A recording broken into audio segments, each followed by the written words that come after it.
Lesson 1 compounding compounding.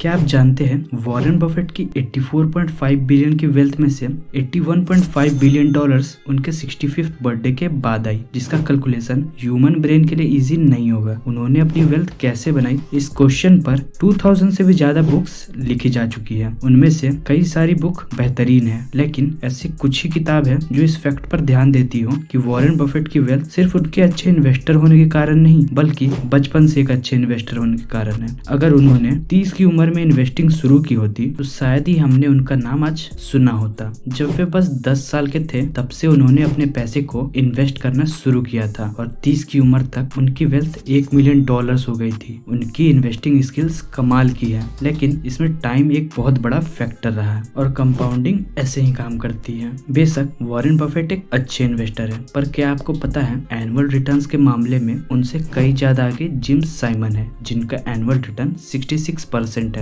जहां Warren Buffett की annual returns 22% है। वहीं साइमन उनसे 3 गुना आगे है और कोई भी आज तक जिम साइमन के इस रिकॉर्ड के आसपास भी नहीं पहुंच सका। लेकिन वो वॉरेन बफेट को वेल्थ के मामले में कभी भी बीट नहीं कर पाएंगे, जिसे सुनकर काफी लोग हैरान हो सकते हैं। वॉरेन बफेट जितने रिटर्न्स कमाने में 3 साल लगाते हैं, वहीं साइमन उसे 1 साल में अचीव कर सकते हैं। तो ये कैसे पॉसिबल हो सकता है, जिसका मेन रीजन है टाइम। जिम ने 50 की उम्र तक तो इन्वेस्टिंग शुरू भी नहीं की थी, इसलिए वॉरेन बफेट के कंपैरिजन में उनके पास कंपाउंडिंग के लिए 50 साल से भी कम टाइम है। कंपाउंडिंग के कैलकुलेशन को समझना थोड़ा मुश्किल है, जिसके कारण काफी लोग हाई रिटर्न्स के पीछे भागते हैं, जो कि काफी नहीं है। कंपाउंडिंग का फायदा तभी दिखता है जब अच्छे रिटर्न्स को लंबे टाइम तक बनाए रखा जाए, तभी कंपाउंडिंग से आपकी वेल्थ ग्रो करेगी। अगर इस रिटर्न को बरकरार नहीं रखा गया तो ठीक इसका उल्टा होता है, जो कि वेल्थ को बर्बाद कर देता है। और अक्सर इसके कारण बहुत सारी दुखद कहानियां भी सामने आती हैं, जो कि हम अगले लेसन में देखेंगे और वॉरेन बफेट के कुछ इन्वेस्टिंग लेसन्स भी समझेंगे। अगर आपको भी ऐसी वैल्यूएबल बुक समरी सुनना पसंद है तो आप इस वीडियो को लाइक और चैनल को सब्सक्राइब कर सकते हैं, जिससे जब भी हम ऐसी बुक समरी अपलोड करें तो वो आप तक पहुंच सके। Lesson 2 getting wealthy versus staying wealthy. Jesse Livermore अपने समय के महान स्टॉक ट्रेडर्स में से एक थे। उनका जन्म 1877 में हुआ था और 30 की एज तक उनकी टोटल नेटवर्थ लगभग $100 मिलियन हो गई थी। 1929 में जेसी वर्ल्ड के पॉपुलर इन्वेस्टर बन गए थे। उस साल स्टॉक मार्केट में आई गिरावट से रिसेशन की शुरुआत हुई थी। अक्टूबर 1929 के फर्स्ट वीक में ही स्टॉक मार्केट काफी बुरी तरह नीचे गिरा, जिसे ब्लैक मंडे, ब्लैक ट्यूसडे और ब्लैक थर्सडे का नाम दिया गया। 29 अक्टूबर की शाम जेसी की पत्नी और माँ काफी डरी हुई थी, क्योंकि सुसाइड केसेस की खबर लगातार फैल रही थी। थोड़ी देर बाद जेसी जब अपने घर पहुंचे तो वे सबको परेशान देखकर चौंक गए। फिर उन्होंने अपने परिवार को बताते हुए कहा, मेरी आज मार्केट में सबसे अच्छा दिन था। मैंने मार्केट की गिरावट पर पैसे लगाए थे और आज हम काफी बेहतर तरीके से अमीर हो चुके हैं। जेसी ने एक ही दिन में $3 बिलियन से भी ज्यादा प्रॉफिट गेन किया था। जब जेसी का परिवार जश्न मना रहा था तब काफी सारे स्टॉक ट्रेडर्स ने अपनी वेल्थ को डूबते हुए देखा और अंत में अपनी जान भी दी।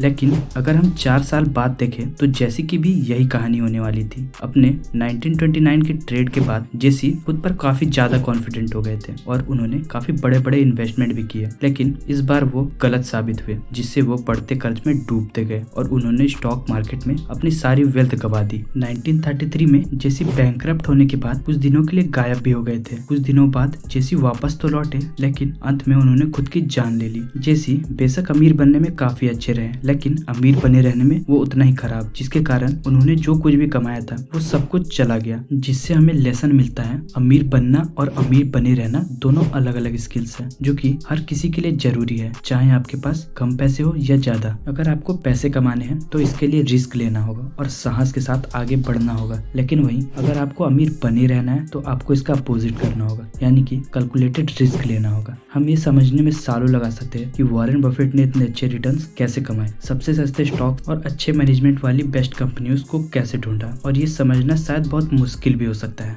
लेकिन उससे ज्यादा इम्पोर्टेंट ये सीखना है कि उन्होंने क्या नहीं किया। वॉरेन बफेट ने अपनी लाइफ में 14 रिसेशंस देखा है, लेकिन वे कभी भी घबराए नहीं और न ही अपने स्टॉक्स को सेल किया। उन्होंने कभी लोन नहीं लिया, उन्होंने अपने रेपुटेशन को कभी खराब नहीं किया। वे लंबे टाइम तक टिके रहे और लगातार इन्वेस्टिंग करते रहे है। कंपाउंडिंग भी तभी काम करती है जब आप इसे सालों तक बढ़ने के लिए छोड़ दे। एक साल में आपको शायद कुछ खास नहीं दिखेगा, लेकिन 10 सालों में आपको ग्रोथ दिख सकती है और वहीं 50 सालों में ये आपको कुछ एक्स्ट्रा ऑर्डिनरी रिजल्ट्स दिखा सकता है। Lesson 3, no one is crazy. Ronald James Reid, जिन्होंने 25 ईयर्स तक एक पेट्रोल पंप में जॉब किया, 17 ईयर्स तक जेसी पेन स्टोर में फर्श सफाई करी, वे मरने के बाद अचानक से फेमस हो गए। जिस साल लगभग 28,13,503 अमेरिकी सिटीजन्स की मौत हुई थी, लेकिन उनमें से बस रीड ही क्यों फेमस हुए? इसके पीछे का जवाब है, जब उनकी मौत हुई थी तब उनकी वेल्थ $8 मिलियन थी, जो कि ऑलमोस्ट उस वक्त के हिसाब से इंडियन करेंसी में 48 करोड़ होते हैं। सबसे दिलचस्प की बात तो ये है कि उन्होंने बस हाई स्कूल तक पढ़ाई करी थी और उनके परिवार में वे पहले सदस्य थे जिसने हाई स्कूलिंग पास की थी। और जो रीड को जानते थे वो पूरी तरह से चौंक गए थे कि उनके पास इतने सारे पैसे आए कहाँ से। क्या उन्होंने कोई लॉटरी जीती है या फिर ये पैसे उन्हें विरासत में मिली थी? तो इसका जवाब है नहीं, और इसके पीछे कोई भी सीक्रेट नहीं छुपा है। उन्होंने अपने पैसे को जितना संभव हो सके सेव किया और सालों तक ब्लू चिप स्टॉक्स में इन्वेस्ट किया और उसके बढ़ने का वेट करते रहे, जो कि 2014 तक $8 मिलियन बन गए थे। अगर आपको ब्लू चिप स्टॉक्स नहीं पता तो सिंपल वर्ड्स में ब्लू चिप स्टॉक्स उन रेप्यूटेड और बड़ी कंपनियों के शेयर्स को कहा जाता है जो कि अपने सेक्टर में मार्केट लीडर हो और जिसने सालों तक अपने इन्वेस्टर्स को कंसिस्टेंट रिटर्न दिया हो। Example Reliance, TCS, Hindustan Unilever और इन्फोसिस जैसे बड़ी कंपनियों के शेयर्स को ब्लू चिप स्टॉक्स कहा जाता है। रीड ने $2 मिलियन अपने बच्चों के लिए छोड़ा और $6 मिलियन लाइब्रेरी और हॉस्पिटल्स के लिए डोनेट किया। रोनाल्ड रीड की मृत्यु से कुछ महीने पहले ही रिचर्ड नाम का एक व्यक्ति न्यूज में हेडलाइन बना हुआ था। रिचर्ड के पास वो सब कुछ था जो रोनाल्ड रीड के पास नहीं था। रिचर्ड ने हार्वर्ड यूनिवर्सिटी से अपनी पढ़ाई कंप्लीट की थी और फाइनेंस में अपना सक्सेसफुल करियर भी बनाया था। उनका नाम क्रेन्स मैगजीन के 40 अंडर 40 लिस्ट के सक्सेसफुल बिजनेसमैन में भी आया था। रिचर्ड ने 2000 के पहले दशक में अपने घर के लिए जमकर लोन लिया था, जो कि 18,000 स्क्वायर फीट में बनने वाला था, जिसका मंथली एक्सपेंस करीब $90,000 से भी ज्यादा था, जिसके कारण 2008 में रिचर्ड पर फाइनेंशियल क्राइसिस आ गई और कुछ ही दिनों में वो बैंकरप्ट भी हो गए। ये दोनों कहानियां काफी ज्यादा हैरान करने वाली है। रिचर्ड इतने एजुकेटेड और फाइनेंशियली अच्छे होकर भी बैंकरप्ट हो गए और रीड साधारण से एक वर्कर होने के बावजूद वेल्दी बने। दुनिया में ऐसी कोई भी इंडस्ट्री नहीं है जहाँ के सक्सेसफुल इंसान को आप एक पेट्रोल पंप के वर्कर से कंपेयर कर सको, लेकिन ये इन्वेस्टिंग के सेक्टर में हो सकता है, जिससे हमें इन्वेस्टिंग के रियल पावर के बारे में पता चलता है। दुनिया कैसे चलती है इस बारे में हर किसी का अपना ही अनुभव होता है और जो आपने एक्सपीरियंस किया है वो कई अधिक प्रभावशाली है जो आपने किसी और से सुना या सीखा होता है। और ऐसे ही इन्वेस्टिंग में भी होता है। जिस इंसान ने रिसेशन के दौरान में अपने सब कुछ गवा दिया हो, उस इंसान की एक्सपीरियंस उस इंसान से अलग होगी जिसने रिसेशन देखा ही ना हो। इसलिए ऑथर ने कहा है, नो वन इज क्रेजी, कोई भी मूर्ख नहीं है, क्योंकि पैसे के साथ आपकी पर्सनल एक्सपीरियंस वर्ल्ड में क्या हुआ उस पर 0.001% निर्भर करती है और आपके इस बारे में क्या विचार है इस पर 80%। हमने इस लेसन में देखा कैसे रोनाल्ड ज्यादा एजुकेटेड ना होते हुए भी वेल्दी बने और रिचर्ड इतने एजुकेटेड होने के बावजूद भी बैंकरप्ट हो गए, जिससे हमें फॉर्मल एजुकेशन और साइकोलॉजी ऑफ मनी के डिफरेंस के बारे में पता चलता है। Lesson 4, luck and risk. Author के अनुसार लक और रिस्क दोनों भाई है, जिसे उन्होंने बिल गेट्स और उनके दोस्त कैंट इवांस के एग्जाम्पल से समझाया है। बिल गेट्स वर्ल्ड के एकमात्र ऐसे स्कूल में गए थे जहां पर कंप्यूटर था, पर यहाँ पर कंप्यूटर आई कैसे? जिसका जवाब है बिल डोगलस, जो कि सेकेंड वर्ल्ड वॉर में एक सी प्लेन पायलट थे और बाद में वे लेक साइड हाई स्कूल के टीचर बने। उनका मानना था किताबी ज्ञान रियल एक्सपीरियंस के बिना पूरा नहीं हो सकता और वे ये भी समझते थे कि आगे चलकर उनके स्टूडेंट्स को कंप्यूटर की कुछ जानकारी की आवश्यकता होगी। इसलिए उन्होंने 1968 में लेक साइड स्कूल के क्लब के फंड से टेलीटाइप मॉडल 33 कंप्यूटर लीज पर लिया था, जिसके कारण ही बिल गेट्स और पॉल एलन ने आगे चलकर माइक्रोसॉफ्ट बनाई। बिल भी इस बात को मानने से पीछे नहीं हटते और उन्होंने ये खुद भी कहा था, अगर लेक साइड ना होता तो माइक्रोसॉफ्ट भी ना होता। जिससे ये साफ पता चलता है बिल और पॉल के सक्सेस के पीछे लक भी एक बड़ा फैक्टर रहा। बिल गेट्स और पॉल एलन का नाम माइक्रोसॉफ्ट की सफलता के बाद घर घर तक प्रसिद्ध हो गया था, लेकिन इसमें एक तीसरा सदस्य भी था जिसका नाम था केंट इवांस। केंट और बिल 8th क्लास में बहुत अच्छे दोस्त बन गए थे और वो उनकी क्लास का टॉपर भी था। केंट इवांस कंप्यूटर में उतना ही अच्छा था जितना कि बिल गेट्स और पॉल एलन। बिल और केंट इतने अच्छे दोस्त थे कि वे हमेशा डिसाइड करते रहते थे कि उन्हें बड़े होकर क्या बनना है। वे चाहे जो भी बनते, लेकिन वे जानते थे कि वे जो भी करेंगे साथ में करेंगे, लेकिन ऐसा हो नहीं पाया। हाई स्कूल पास करने से पहले ही केंट की एक माउंटेन एक्सीडेंट में मृत्यु हो गई। दोनों एक जैसे थे, लेकिन एक को लक मिला और दूसरे को रिस्क। वैसे ही लाइफ में बहुत सारे रिजल्ट आप डिसाइड नहीं कर सकते हैं, क्योंकि ये ह्यूमन कंट्रोल के बियॉन्ड है। अगर आप 100% एफर्ट भी लगा दे तो हो सकता है तब भी आपको 100% रिजल्ट ना मिले। वैसे ही हर इंसान की फाइनेंशियल कंडीशन भी अलग अलग होती है, जो कि उनके लक फैक्टर पे भी डिपेंड करता है। इसलिए हमें किसी के कंडीशन पर मजाक नहीं उड़ाना चाहिए, क्योंकि कुछ चीजें ह्यूमन कंट्रोल के बियॉन्ड होती हैं। बिल गेट्स ने कहा, success is a lousy teacher, it seduces smart people into thinking they can't lose. यानी कि सक्सेस एक घटिया टीचर है जो स्मार्ट लोगों को ये सोचने के लिए प्रेरित करता है कि वे कभी हार नहीं सकते, जो कि सच है। क्योंकि कुछ लोग सक्सेस पा लेने के बाद समझते हैं वे कभी हार नहीं सकते, लेकिन शायद उन्हें पता नहीं होता कि सक्सेस उन्हें लक के कारण मिली है, जिसका भाई है रिस्क, जो कि उनकी कहानी को कभी भी पलट सकता है। Lesson 5, never enough. हमारे समाज में बहुत सारे वेल्दी और पावरफुल लोग शामिल हैं, जिसके चलते आज एनफ वेल्थ की कोई लिमिट ही नहीं बची है। जो कितना डेंजर हो सकता है वो हम इस स्टोरी से समझ सकते हैं। ये कहानी है रजत गुप्ता की। रजत गुप्ता का जन्म कोलकाता में हुआ था। वे बचपन में ही अनाथ हो गए थे, लेकिन उन्होंने जो अचीव किया वे बहुतों के लिए अनबिलीवेबल हो सकता है। रजत आगे चलकर 45 की उम्र में मैकेंजी के CEO बने, जो कि वर्ल्ड की नंबर 1 ग्लोबल कंसल्टिंग फर्म है। 2008 में उनकी नेटवर्थ अराउंड $100 मिलियन थी। इतनी वेल्थ एक अच्छी लाइफ स्टाइल के लिए काफी होती है। इतनी वेल्थ पे अगर उन्हें बस 5% एनुअल रिटर्न भी मिले तो ये लगभग $600 पर आवर होते हैं, जो कि एक हाई क्लास लाइफ स्टाइल के लिए काफी होते हैं। लेकिन उन्हें एक बिलियनर बनना था और वे हर हाल में इसे पाना चाहते थे। रजत गोल्डमैन सैक के बोर्ड ऑफ डायरेक्टर में से एक थे। 2008 में जब गोल्डमैन सैक फाइनेंशियल क्राइसिस में था, तब वॉरेन बफेट ने इसे बचाने के लिए इसमें $5 मिलियन इन्वेस्ट करने का डिसीजन लिया था और बोर्ड मेंबर होने के कारण रजत को इसकी खबर लोगों से पहले मिल गई थी। इस डील के बारे में पता चलने के बाद रजत ने एक हेज फंड मैनेजर जिसका नाम है राज राजा रत्नम, उसे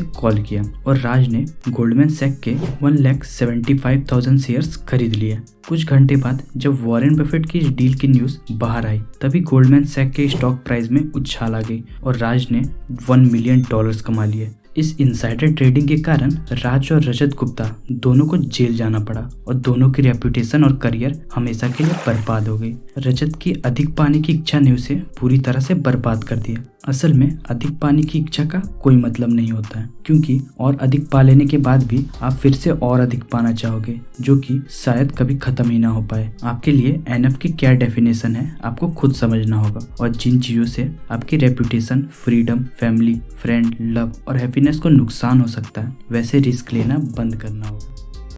लेसन 6, फ्रीडम। ऑथर जब कॉलेज में थे वे एक इन्वेस्टमेंट बैंकर बनना चाहते थे, जिसका कारण सिर्फ एक था, इन्वेस्टमेंट बैंकर पैसे बहुत कमाते हैं और यही उनकी इंस्पिरेशन भी थी। उन्हें 100% विश्वास भी था कि अगर वे इन्वेस्टमेंट बैंकर बन गए तो वे लाइफ में बहुत खुश रहेंगे और कॉलेज के दौरान ही उनको लॉस एंजल्स में एक इन्वेस्टमेंट बैंक द्वारा इंटर्नशिप भी मिल जाती है, जिससे मानो उनके करियर में लॉटरी ही लग गई हो, क्योंकि ये तो वो हमेशा से बनना चाहते थे। इंटर्नशिप ज्वाइन करने के बाद वे पहले ही दिन से जान गए थे कि इन्वेस्टमेंट बैंकर्स इतने पैसे कैसे कमाते हैं, लेकिन उन्होंने साथ में ये भी जाना कि इस प्रोफेशन में उन्हें बहुत लंबे समय तक काम भी करना पड़ता है, जो कि शायद ही कोई इंसान झेल पाए। जहां आधी रात से पहले घर जाना एक लग्जरी माना जाता था और वहां एक कहावत भी थी, if you don't come to work on Saturday don't bother coming back on Sunday. यानी कि अगर आप सैटरडे को नहीं आते हैं तो आपको संडे को आने की भी कोई जरूरत नहीं है। ये जॉब आपको अच्छी सैलरी भी देगा और आपको इम्पोर्टेंट होने का महसूस भी कराएगा, लेकिन लेकिन यहाँ पर आपका सारा टाइम आपके बॉस की डिमांड का गुलाम है, जो कि ऑथर के लिए सबसे बैड एक्सपीरियंस था। ये इंटर्नशिप 4 महीनों के लिए था, लेकिन वे बस 1 महीने ही टिक पाए। उन्हें ये जॉब काफी पसंद थी और वे काफी मेहनत भी करना चाहते थे, लेकिन कोई भी पसंदीदा काम आप ऐसे शेड्यूल के अनुसार कैसे कर पाओगे जिस पर आपका कोई कंट्रोल ही ना हो, जिसके कारण आपका पसंदीदा काम ठीक वैसा लगता है जैसे आपको ये काम करना पसंद ही ना हो।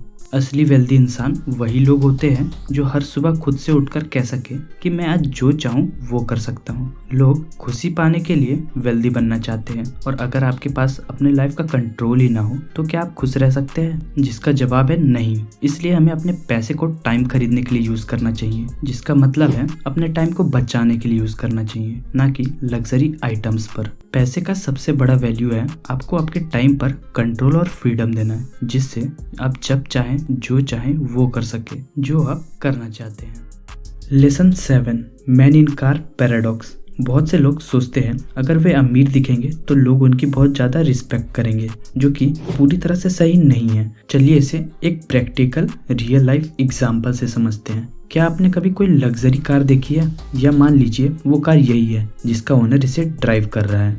इसे देखने के बाद आप सबसे पहले क्या बोलेंगे? शायद आप कहेंगे वाह क्या कार है, मैं भी इसे एक दिन लूंगा। ना कि हम ये कहेंगे कि वाह क्या इंसान है। हम उस महंगी चीज की तारीफ करते हैं, ना कि उसके खरीदने वाले इंसान की, जिससे साफ समझ आता है कि आपकी महंगी चीजों से आपकी रेपुटेशन नहीं बढ़ती। लोग हमेशा तारीफ और रिस्पेक्ट बढ़ाने के लिए महंगी चीजों पर अपने कमाए हुए पैसे को बर्बाद करते हैं, जिससे शायद ही किसी को फर्क पड़ता हो। और जिस रिस्पेक्ट के लिए लोग पैसे उड़ाते हैं वो तो बस उन्हें विनम्र और दयावान रहकर ही मिल सकता है। Lesson 8, wealth is what you don't see. अगर आप फरारी या लंबोर्गिनी जैसे स्पोर्ट्स कार के ओनर को देखें तो आप उन्हें अमीर कहेंगे, चाहे आपने उन पर ज्यादा ध्यान ना भी दिया हो तब भी। ऑथर ऐसे ही एक व्यक्ति के बारे में बताते हैं जिसके पास पोर्स थी और उसके बारे में गेस करने के लिए कुछ भी नहीं था, क्योंकि वो एक स्पोर्ट्स कार का ओनर था, इसलिए लोग उसे अमीर कहते थे। लेकिन एक दिन वो पुरानी कार में आया और फिर वो उसी कार में दिखने लगा, जिसे देखकर ऑथर ने उसे पूछ लिया तुम्हारी पोर्स को क्या हुआ। फिर उसने बताया कि कार लोन ना चुकाने के चलते उसी कार को जब्त कर लिया गया है, जिससे पता चलता है आप कभी भी किसी की असली वेल्थ उस इंसान को देखकर नहीं पता लगा सकते, क्योंकि रियल वेल्थ तो वो होती है जिसे उस इंसान ने खर्च ही ना किया हो। हम हमेशा जो देखते हैं उसके अनुसार उस इंसान के वेल्थ का कैलकुलेशन लगा लेते हैं, जैसे कि उनकी स्पोर्ट्स कार, उनका घर, उनकी लग्जरी वाली इंस्टाग्राम फोटोज। लेकिन हम उनके EMI को नहीं देखते, हम उनकी जॉब से होने वाली स्ट्रेस को नहीं देखते। और असल में देखा जाए तो ये वेल्थ नहीं है, ये उस इंसान की लायबिलिटीज या एक्सपेंसेस है जो उन्होंने अपने लग्जरी में खर्च कर दिया है। Lesson 9, nothing is free. इस दुनिया में कुछ भी फ्री नहीं है, यानी कि हर फ्री दिखने वाली चीज के पीछे उसकी हिडन कॉस्ट छुपी है, जो कि हमें किसी लेवल में नहीं मिलता। जिसका सबसे बड़ा एग्जांपल है इन्वेस्टिंग। इन्वेस्टिंग में आप सिर्फ पैसे लगाकर ही प्रॉफिट नहीं कमाते, इसमें आपको डर, शक, गिल्टी और पेशेंस जैसे हिडन कॉस्ट को चुकाना पड़ता है। अगर आप इन्वेस्टिंग में ये फी नहीं चुकाएंगे तो हो सकता है आपको अच्छे रिटर्न्स कभी ना मिले, क्योंकि इन्वेस्टिंग रिवॉर्ड्स आपको कभी मुफ्त में नहीं मिल सकता। बड़े रिवॉर्ड्स के लिए अनसर्टेनिटी और वॉलेटिलिटी जैसे कॉस्ट को चुकाना पड़ता है, और अगर आप इस कॉस्ट को जुर्माना समझोगे तो आप कंपाउंडिंग के जादू को कभी नहीं देख पाओगे। Important lessons of psychology of money. First, less ego more wealth, यानी कि अगर आप दिखावे के लिए लग्जरी पर ज्यादा पैसे खर्च करेंगे तो आपके पास लग्जरी तो रहेगी, लेकिन आपकी वेल्थ उतनी ही कम हो जाएगी। जिसका मतलब है आप जितना कम अहंकार करेंगे उतना ही ज्यादा आप वेल्दी रहेंगे। Second, manage your wealth in such a way that you can sleep peacefully at night, जिसका मतलब है आपको अपने वेल्थ को ऐसे मैनेज करना चाहिए जिससे आप रात में चैन की नींद सो सके, क्योंकि वेल्दी होने का असली मीनिंग है फ्रीडम, कि आप जब चाहें जो चाहें खुद के अकॉर्डिंग कर सको। Third, humility when all is well and forgiveness when all is bad, यानी कि सब अच्छा होने पर विनम्र रहना है और खराब होने पर उसे माफ, जो कि हमने लक एंड रिस्क चैप्टर में देखा था कि कैसे कुछ डिसीजंस ह्यूमन के बियॉन्ड है, जो कि हमारे लक फैक्टर पे भी डिपेंड करता है। Fourth, if you want to become a good investor, then single most powerful thing you can do is increase your time, यानी कि अगर आप एक अच्छा इन्वेस्टर बनना चाहते हैं तो सबसे शक्तिशाली चीज जो आप कर सकते हैं वो है अपने टाइम को बढ़ाना, जैसा कि हमने कंपाउंडिंग कंपाउंडिंग लेसन में देखा था कि ऐसे वॉरेन बफेट ने लंबे टाइम तक इन्वेस्टर रहकर अपने वेल्थ को कंपाउंड किया। Fifth, show off less and be a nicer person, यानी कि दिखावा कम करें और अच्छे इंसान बने, क्योंकि हम तो बस लोगों से रिस्पेक्ट और एप्रिसिएशन चाहते हैं जो कि हमें अच्छे इंसान बनने से मिल जाएगा और उसके लिए लग्जरी और स्पोर्ट्स कार की जरूरत कभी नहीं पड़ती। Sixth, use money to gain control over your time, यानी कि आपको अपने पैसे को टाइम पर कंट्रोल पाने के लिए यूज करना चाहिए, क्योंकि रियल हैप्पीनेस आपको फ्रीडम में मिलती है, ना कि उन महंगी चीजों में। हम होप करते हैं आपको यह बुक समरी पसंद आई होगी। Thank you so much for watching. We hope you are doing well.